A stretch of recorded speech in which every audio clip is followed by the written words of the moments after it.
नमस्कार मित्रांनो, मी अरुण लोखंडे. आज आपण एक अत्यंत गंभीर विषयावरती चर्चा करणार आहोत आणि या विषयामध्ये आपल्याला वन स्टॉप सोल्युशन मिळेल. एक दाम 10 काम हा सोल्युशन या ठिकाणी आपल्याला मिळणार आहे. म्हणजे एकच इन्व्हेस्टमेंट असेल, पण आपल्याला मल्टीफोल्ड त्याचे बेनिफिट्स मिळतील. कसं समजावून घेऊया. आजकाल प्रत्येक IT प्रोफेशनलला विचारा किंवा जे आज नोकरदार आहेत त्यांना विचारा की त्याने आपला इन्कम प्रोटेक्शन प्लॅन घेतलेला आहे का? तर इन्कम प्रोटेक्शन प्लॅन म्हणजे काय? Term insurance. प्रत्येकाला टर्म इन्शुरन्स घेण्याची गरज आहे, ही जाणीव झालेली आहे.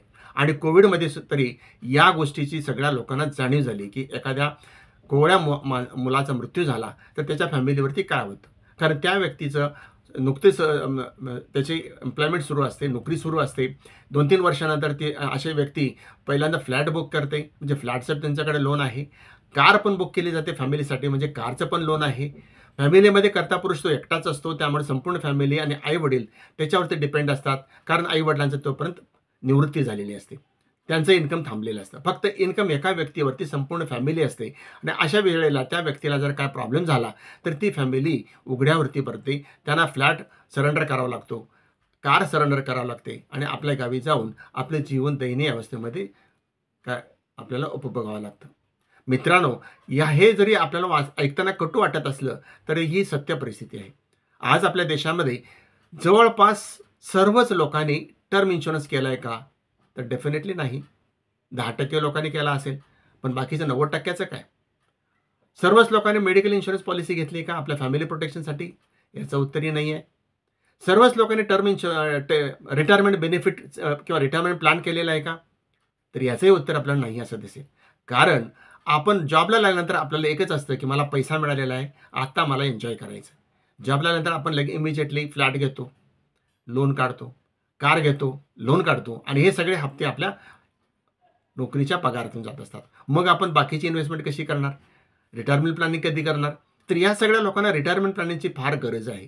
कारण रिटायरमेंट नंतर इन्कम स्टॉप होतं, पण आपलं जे स्टाईल आहे जीवन जगण्याची ती मात्र आपली तशीच राहते. आणि त्यावेळेला खरी आर्थिक आपल्याला गरिबी प्राप्त होते. त्यावेळेला मुलं मोठी होतात, आपल्या लाईफमध्ये असतात आणि निवृत्त आईवडिलांना मात्र दयनीय अवस्थेमध्ये आयुष्य भोगावं लागतं. ह्या गोष्टी आपण रोजच ऐकतो. मग मित्रांनो, अशा वेळेला जर आपल्यासमोर एक सोल्युशन असं दिलं की ज्याच्यामध्ये आपल्याला टर्म इन्शुरन्स पण मिळेल, आपल्याला मेडिकल इन्शुरन्स पॉलिसीसारखा सुद्धा तो आपल्याला कार्य करेल आणि आपण जे प्रीमियम भरतो टर्म इन्शुरन्स म्हणून ती रक्कम एरवी टर्म इन्शुरन्समध्ये आपल्याला ती रक्कम परत मिळत नाही. डेथ झाला त्या व्यक्तीला मिळेल किंवा ती व्यक्ती जर हयात राहिली, प्लॅन संपला की पैसे आपल्याला भरलेले मिळणार नाहीत. किंवा रिटर्न ऑफ प्रीमियम भरायचं म्हटलं तर त्याचे चार्जेस पण प्रीमियम फार मोठा येतो. या ठिकाणी आपल्याला टर्म इन्शुरन्स, हेल्थ आणि इन्व्हेस्टमेंट या 3 गोष्टी कॉम्बो प्लॅन आपल्याला जर दिला तर काय वाटेल? तर आपण समजावून घेऊया हा कॉम्बो प्लॅनमध्ये पण काय म्हणणार आहे. आपण जो प्रीमियम भरणार आहे, 35 वर्षाच्या व्यक्तीचा विचार किंवा 30 वर्षाच्या व्यक्तीचा विचार केला तर तो आपल्या फॅमिलीला 30 वर्ष पगार मिळवून देतो. त्याला समजा 1 लाखाचं हे असेल, सॅलरी असेल तर वर्षाला 12 लाखाची सॅलरी झाली आणि 30 वर्षामध्ये म्हणजे 3.5 ते 4 करोड रुपये ते फॅमिलीला मिळवून देतात. शिवाय त्यांचं पॅकेज वाढतात ते वेगळंच आहे.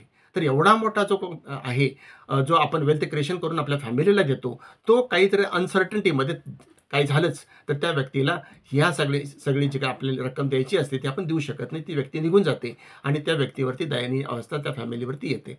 याच्यासाठी हा जो प्लॅन आहे, हा प्लॅन आपल्याला टर्म इन्शुरन्ससारखा कार्य करतो, मेडिकल इन्शुरन्ससारखा कार्य करतो आणि इन्व्हेस्टमेंट होत असल्यामुळे प्रीमियम हा इन्व्हेस्टमेंट होत असल्यामुळं त्याच्यामध्ये आपल्याला वेल्थ क्रिएशन होऊन रिटायरमेंटसुद्धा प्लॅनिंग याच्यामध्ये करता येईल. टर्म इन्शुरन्ससारखा भरलेला एकदाच हा हप्ता असेल. 1 वर्ष झाल्यानंतर एखाद्या व्यक्तीचा मृत्यू झाला तर त्याच्या फॅमिलीला 1 करोड मिळणार. त्या व्यक्तीचा जर अपघातामध्ये मृत्यू झाला तर त्या व्यक्तीला 2 करोड मिळणार. त्या व्यक्तीचा अपघातामध्येच पण पब्लिक कन्व्हेन्समध्ये मृत्यू झाला तर फॅमिलीला 3 करोड मिळणार. म्हणजे बघा, फक्त प्रीमियम 1 पण आपल्याला बेनिफिट्स 3.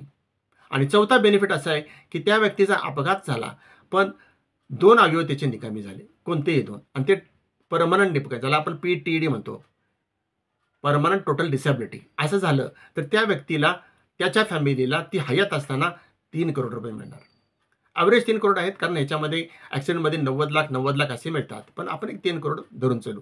मित्रांनो, 1 हप्ता भरा आणि 3 करोड रुपये मिळवा असं म्हटलं तर काय खोटं आहे का याच्यामध्ये?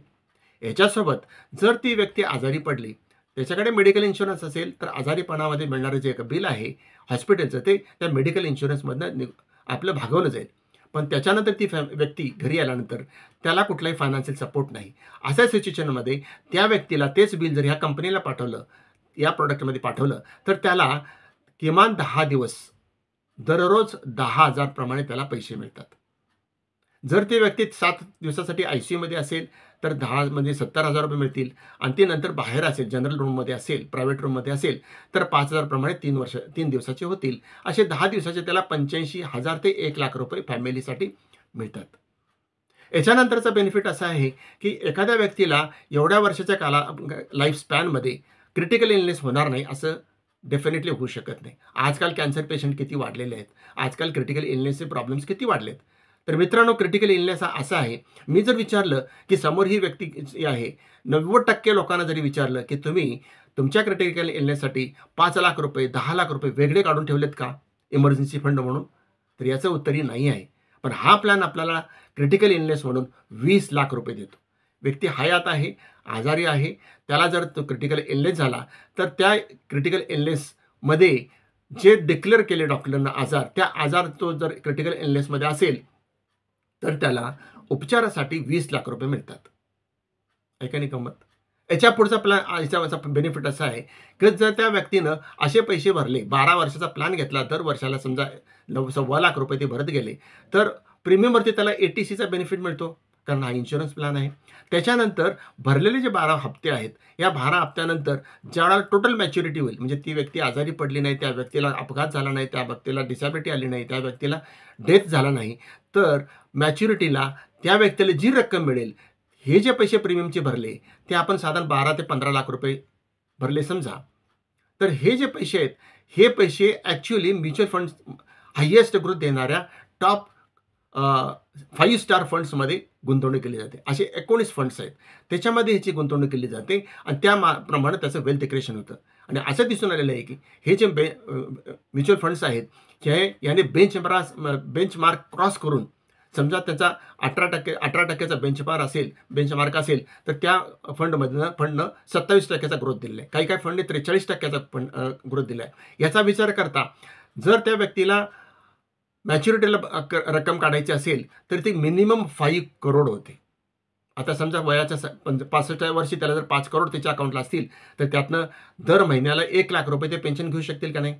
तर हा असा मल्टीफोल्ड असलेला हा जो प्लॅन आहे, या प्लॅनमध्ये आपण गुंतवणूक केल्यास आपल्याला हे सगळे फायदे मिळणार आहेत.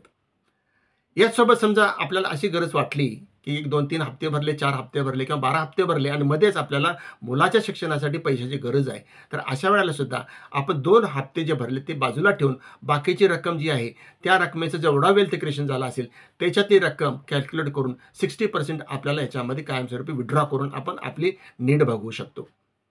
किंवा त्याच्यानंतर रिटायरमेंट आपल्याला घ्यायची असेल, रिटायरमेंटसारखं पेन्शन चालू करायची असेल तर आफ्टर 60 आपण याच्यामध्ये पेन्शन आपण घेऊ शकता 6% प्रमाणे किंवा 10% प्रमाणे. तर ही पेन्शन मिनिमम तुमची 50,000च्या वरती जाईल. 1,00,000 पर्यंत दर वर्षाला ही पेन्शन आपण घेऊ शकता. तर मित्रांनो, असा हा जो प्लॅन आहे की जो एक पर्वणी आहे आपल्या जीवनामध्ये की ज्यामुळं आपले सगळे गरजा याच्यामध्ये भागले जातात. म्हणजे वन स्टॉप सोल्युशन आहे याच्यामध्ये. म्हणून म्हटलं की एक दाम 10 काम. हा प्लॅन अशा पद्धतीचा आहे. याच्याबद्दल अधिक माहितीसाठी आपण कृपया मला फोन करू शकता.